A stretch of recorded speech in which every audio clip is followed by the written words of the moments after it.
Il est 5h56, presque 6. On est au gym TriStar à Montréal. On s'en va rencontrer les athlètes, les coachs, dans leur préparation. Eux, dans le fond, sont là tous les matins à cette heure-ci. Faut être motivé, mettons.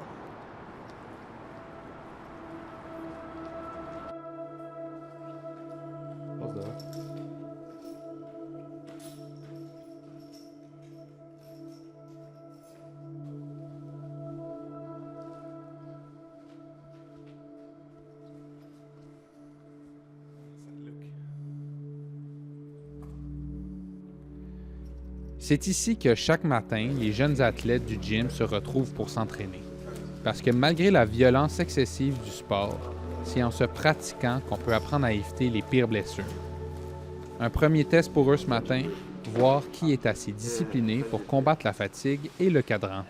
À matin, c'est un camp de 3 mois, OK, qu'ils font. Puis à la fin du camp, il va y avoir un fight experience, une expérience de combat, pas un vrai combat. C'est comme on va dire, exhibition. C'est le plus proche qu'on peut avoir à un vrai combat sans le survival. You know? Tous ces gars-là, ils veulent se battre. So, s'il fait bien sur le fight experience, puis ils sont intéressés à devenir un combattant amateur, je vais les mettre dans mon show.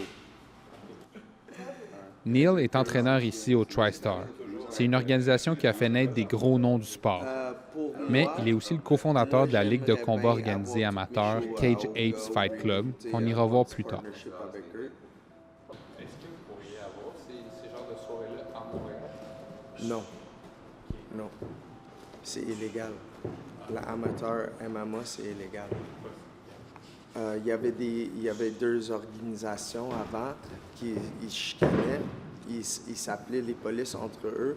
Puis le gouvernement, il était tanné. Il a dit, OK, si tu veux chicaner, boum, amateur, le combat amateur, c'est illégal. Mais dans le Kanesatake, c'est correct.